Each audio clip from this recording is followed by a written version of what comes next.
ఇక బోధన్ మాజీ MLA Shakeel Kumar D కేసులో మరో ట్విస్ట్ బయటకొచ్చింది. బోధన్ మాజీ సీఏ ప్రేమ్ కుమార్ ను పోలీసులు అరెస్ట్ చేశారు. ఇక దీనికి సంబంధించి మరింత సమాచారం మా ప్రతినిధి సురేష్ అడిగి తెలుసుకుందాం. సురేష్, చెప్పండి. అయితే ఆ సంఘటన జరిగిన రోజున ఆయన కొకైన్ తీసుకుని ర్యాష్ డ్రైవింగ్ చేసినట్లుగా కూడా తెలుస్తోంది. సో ఎక్కడి నుంచి ఆయన ఎక్కడికి ప్రయాణిస్తున్నారు, అలాగే ఆయనతో పాటు రాహిల్ తో పాటు మరికొంతమంది కూడా ఉన్నట్లు తెలుస్తోంది. సో ఎవరినైనా అదుపులోకి తీసుకున్నారా? ఇంకా డీటెయిల్స్ ఏంటి దీనికి సంబంధించి?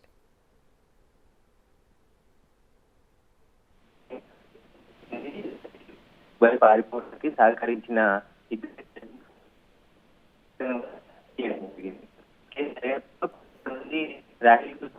సహకరించినట్టు పంజాబ్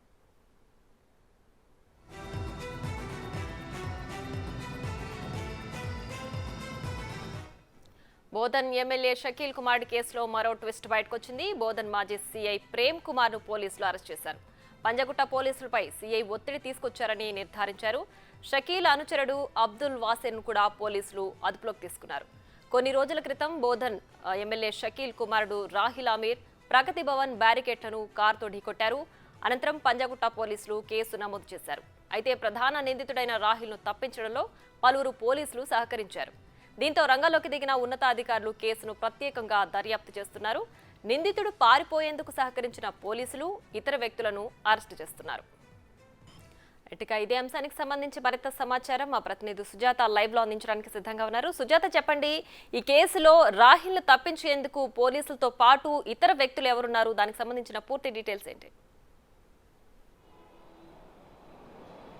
బోధన్ బీఆర్ఎస్ మాజీ ఎమ్మెల్యే షకీల్ కుమార్కి సంబంధించినటువంటి సోహెల్ కారు బీవత్సం ఏదైతే చేశారో దీనికి సంబంధించి అయితే మాత్రము పోలీసులు పూర్తిగా ఈ కేసుకి సంబంధించినటువంటి ఉన్న వాళ్ళని అదుపులోకి తీసుకోవడం, దాంతోపాటు పంజాగుట్ట పోలీస్ స్టేషన్లో విధులు నిర్వహిస్తున్నటువంటి దుర్గారావు మీద కూడా సస్పెండ్ వేశారు. తర్వాత ఈ కేసుకి సంబంధించి అటు సోహెల్ ఎక్కడికి పారిపోయాడు అనే దాని మీద పూర్తి స్థాయిలో ఆరా తీయడంతో పాటు తను విదేశాలకు పారిపోవడానికి సహకరించినటువంటి వాళ్ళ మీద పూర్తి నిఘా ఉంచారు. ఈ నేపథ్యంలోనే బోధన్లో సర్కిల్ ఇన్స్పెక్టర్గా పనిచేస్తున్నటువంటి ప్రేమ్ కుమార్ని కూడా కొద్దిసేపటి క్రితమే పంజగుట్ట పోలీసులు అదుపులోకి తీసుకొని బోధన్ నుంచి ఇక్కడికి తీసుకొస్తున్నటువంటి పరిస్థితి. ఎందుకంటే ఈ కేసుకి సంబంధించి తప్పుదారి పట్టించే ప్రయత్నాలు చేస్తున్నారు అని చెప్పేసి మొదటి నుంచి అనేక అనుమానాలు ఉన్నప్పటికీ మొదటిగా ఈ కేసుకి సంబంధించి అర్ధరాత్రి సోహెల్ అదేవిధంగా తన ఫ్రెండ్స్తో ఏదైతే ప్రజాభవన్ వద్ద కారు బీవత్సం సృష్టించారో తదనంతరం కూడా సోహెల్ ఇంట్లో పనిచేస్తున్నటువంటి డ్రైవర్ని ఇక్కడికి తీసుకువచ్చి స్వయాన తను లొంగిపోయేలా చేసినటువంటి ఈ నేపథ్యంలోనే పోలీసులకు అనుమానం రావడంతో వెంటనే రంగంలోకి దిగినటువంటి పోలీసులు అయితే మాత్రం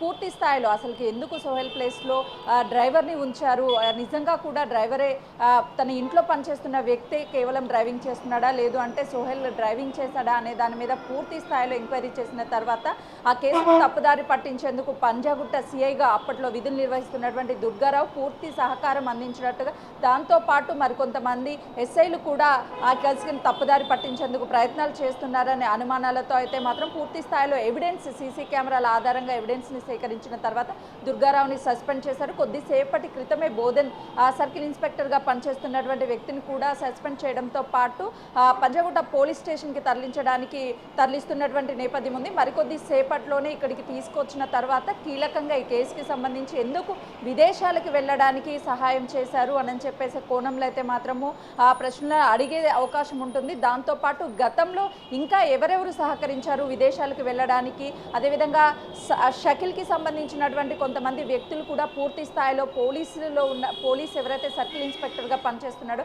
తనతో చేతులు కలిపి విదేశాలకు పంపడానికి పూర్తి స్థాయిలో సహకరించారు అనే అనుమానాలతో అయితే మాత్రం అటు షకీల్కి సంబంధించినటువంటి మిత్రులని అదేవిధంగా సస్పెండ్ చేయడంతో పాటు సిఐని కూడా ఇక్కడికి మరికొద్ది సేపట్లోనే తీసుకొచ్చే అవకాశం ఉంటుంది. రైట్ సుజాత, అలాగే ఈ షకీల్ కుమార్ పైన ఇది వరకు కూడా సేమ్ ఇలాంటి ర్యాష్ డ్రైవింగ్ కేసు నమోదైనట్లుగా తెలుస్తోంది. సో అప్పుడు ఏ విధంగా అయితే తప్పించుకున్నారో సేమ్ ఇప్పుడు కూడా అదే విధంగా తప్పించుకునే ప్రయత్నం చేస్తున్నారా? అప్పుడు ఎవరెవరు ఇన్వాల్వ్ అయినారు? సో ఇప్పుడు పోలీసులతో పాటు ముఖ్య నేతలు అంటే రాజకీయ నేతలు ఎవరైనా ఇందులో పాల్గొన్నారని ఏమైనా అప్డేట్స్ ఉందా? ఎగ్జాక్ట్లీ మీరు చెప్పిన, ఎందుకంటే సోహెల్ గతంలోనే ఒక చిన్న రోడ్డు మీద ఎవరైతే వ్యాపారం చేసుకుంటూ బొమ్మలు అమ్ముకునే వాళ్ళు ఉంటారో వాళ్ళు వివిధ రాష్ట్రాల నుంచి వచ్చి అక్కడ నివాసం ఉంటున్నటువంటి ఈ ప్రాంతంలో ఓవర్ స్పీడ్గా వచ్చి అక్కడికక్కడే ఒక బాలుడు అయితే మాత్రం మరణించడం జరిగింది. ఈ ఘటన మరొక ముందే ఆ రోజు కూడా డ్రైవర్ ఉన్నాడు, నేను డ్రైవింగ్ చేయలేదు అని చెప్పేసి స్వయాన పోలీస్ స్టేషన్లో లొంగిపోయినటువంటి ప్రయత్నం చేశారు. అదే కేసు, అలాంటి కేసే మరొకటి పంజాగుట్టలో కారు బీభత్సం చేయడం పట్ల అయితే మాత్రం పోలీసులు పూర్తి స్థాయిలో నిఘా ఉంచారు. ఎందుకంటే అప్పుడు ప్రభుత్వంలో షకీల్ ఎమ్మెల్యేగా ఉన్నాడు, తన ఇన్ఫ్లుయెన్స్ యూజ్ చేసి అదేవిధంగా పోలీసులకి సంబంధించి ఎక్కడికక్కడ మేనేజ్ చేసుకుంటూ వచ్చు తన కుమారుడిని ఎప్పటికప్పుడు కాపాడే ప్రయత్నాలు చేస్తున్నాడు. కాంగ్రెస్ ప్రభుత్వం ఏర్పడ్డ తర్వాత ఖచ్చితంగా ఇలాంటి కేసులకి సంబంధించి ఏ విషయాలైనా సరే అటు రాజకీయ నాయకులు ఉన్నా సరే లేదు అంటే పోలీసులు ఉన్నా సరే నిష్పక్షపాతంగా వ్యవహరించాలి, కఠినంగా చర్యలు తీసుకోవాలని రేవంత్ సర్కార్ ఆదేశాలు జారీ చేశాక పోలీసులు కూడా కొంతవరకు అప్రమత్తం అయ్యారని చెప్పుకోవచ్చు. జూబ్లీ హిల్స్లో జరిగినటువంటి బీభత్సంలో ఏదైతే చిన్న బాలుడు మరణించడం జరిగిందో అదేవిధంగా పంజాగుట్టలో కూడా ఓవర్ స్పీడ్గా ప్రజాభవన్ వద్ద తెల్లవారుజామున అక్కడ ఉన్నటువంటి బార్కెట్స్ని గుద్దడము, వెంటనే ఆ కారుని అక్కడే వదిలేసి వేరొక కారులో పారిపోయే ప్రయత్నం చేయడము, అదేవిధంగా ఎవరైతే షకీల్ ఇంట్లో పని చేస్తున్నాడో డ్రైవర్, ఆ డ్రైవరే కార్ డ్రైవింగ్ చేస్తున్నారని స్వయాన లొంగిపోయేలాగా చేయడం, వీటన్నిటి మధ్య కూడా పోలీసులు పూర్తి స్థాయిలో అటు బోధన్కి సంబంధించినటువంటి సర్కిల్ ఇన్స్పెక్టర్ కావచ్చు, అదేవిధంగా పంజాగుట్టలో విధులు నిర్వహించినటువంటి దుర్గారావు కావచ్చు, పూర్తి స్థాయిలో సహాయ సహకారాలు అందించారు అని చెప్పేసి వాళ్ళని సస్పెండ్ చేశారు. ఇప్పుడు షకీల్కి అత్యంత సన్నిహితులుగా ఉన్నటువంటి రాజకీయ నాయకులు కూడా దీంట్లో పూర్తి ప్రమేయం ఉంది అని చెప్పేసి పోలీసులు అయితే మాత్రము విచారణ చేస్తున్నటువంటి నేపథ్యంలో విసుకుపోయే నిజాలు అనేది బయటికి వస్తున్నాయి. అసలుకి ఈ కేసుకి సంబంధించి ఎందుకు తప్పించే ప్రయత్నం చేస్తున్నారు, దాదాపు ఈ కేసుకి సంబంధించి నెల రోజులు దాటినా కూడా వేరే విదేశాలకు వెళ్ళిపోయే అందుకు ఎందుకు సపోర్ట్ చేశారు సోహెల్ని అని చెప్పేసి పూర్తి స్థాయిలో పోలీసులు అయితే మాత్రము అటు ఇన్వెస్టిగేషన్ అనేది ముమ్మరం చేశారనే చెప్పుకోవచ్చు. ఈ నేపథ్యంలోనే అటు సీఐని సస్పెండ్ చేయడంతో పాటు ఇక్కడ ఈ విధులు నిర్వహిస్తున్నటువంటి పంజాగుట్ట సీఐని సస్పెండ్ చేశారు. కాబట్టి తదనంతరం ఈ కేసుకి సంబంధించి ఎవరెవరు ఉన్నారు, ఎవరు రాజకీయ ఇన్ఫ్లుయెన్స్ అనేది ఉపయోగించారనే దాని మీద కూడా పోలీసులు పూర్తి స్థాయిలో విచారణ చేస్తున్నారు. Right Sujatha, thanks for the updates.